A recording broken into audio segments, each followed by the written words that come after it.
हमारे देश के कोर्टों में, ठीक है, हजारों लाखों मुकदमे पड़े हुए हैं। कहा जाता है कि 1 लाख मुकदमों पे एक जज है। मोदी जी ने कहा था कि बेटी बचाओ बेटी पढ़ाओ, वो नारा नहीं था, वो चेतावनी थी। भाई इस पढ़े लिखे आदमी ने मोदी जी के काला चिट्ठा खोलते हुए बीजेपी पर सवाल और उनके कारनामों पर सवाल उठाते हैं। आइए देखते हैं आगे क्या होता है। नेता प्रतिपक्ष राहुल गांधी को गाजीपुर बॉर्डर पर रोक दिया गया। दुर्भाग्यपूर्ण है, और मोदी जी के जितने भी नारे हैं इस देश की जनता शायद समझ नहीं पा रही है। मोदी जी ने कहा था कि बेटी बचाओ बेटी पढ़ाओ, वो नारा नहीं था, वो चेतावनी थी। इसके बाद मोदी जी ने कहा ठीक, बटोगे तो कटोगे। योगी जी ने कहा, फिर मोदी जी ने कहा। वो नारा नहीं था कि पहले बांटेंगे फिर काटेंगे बेटा। अरे बाप रे, ये तो धोती खोल रहा है। देश की जनता समझ नहीं पा रही है। बस संभल का कांड है, ठीक, बहराइच का कांड है, देश में ना जाने कितने कांड है। पहले एक नेता हुए सुभाष चंद्र बोस, उन्होंने कहा कि तुम मुझे खून दो मैं तुम्हें आज़ादी दूंगा, और मोदी जी कह रहे तुम मुझे वोट दो मैं तुम्हें दंगा दूंगा। ठीक, हर एक कदम पे ऐसा अंधभक्त दूंगा जो हिंदू मुसलमान का पंगा देगा, ठीक, और वही मुझे वोट देगा, वही तुम्हें दंगा देगा। शाबाश बेटा, बहुत बढ़िया मुन्ना। इस आदमी ने मंदिर मस्जिद के दंगाओं को लेकर भी, जो मस्जिदों को तोड़ा जा रहा है उसमें मंदिरों को खोजा जा रहा है, इस बात को लेकर कुछ बात रखा। आइए फिर सुनते हैं।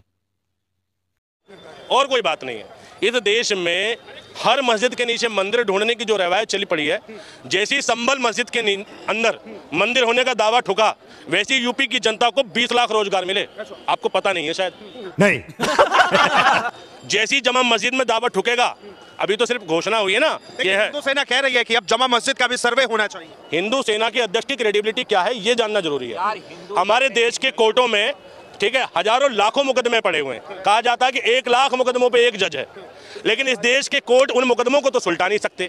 इस देश में ना जाने कितनी तलाक के लिए पड़ी है महिलाएं, कितनी शोषित महिलाएं, रेप के मुद्दे, किसी पे डिसीजन नहीं आता, और ना किसी का मुकदमा जल्दी। अभी किसी का रेप हो जाए तो पुलिस FIR दर्ज करने में कितना टाइम लगा देती है, जब तक उसका राजनीतिकरण नहीं हो जाता, प्रेशर नहीं आ जाता, FIR भी दर्ज नहीं होती।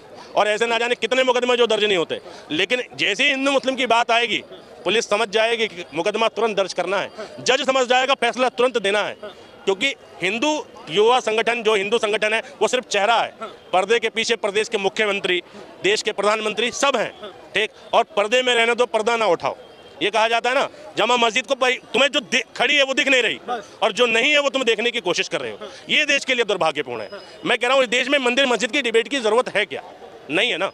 क्यों इस देश में तथाकथित चंद लोग जो इस पर पिटीशन डाल लें, मैं कह रहा हूं उनका क्रिमिनल रिकॉर्ड चेक किया जाए। उस पर क्या आरोप है कि प्रशांत भूषण पे हमला किया उस व्यक्ति ने, उस पर क्या आरोप है कि उसने कोर्ट के अंदर लोगों को मारा।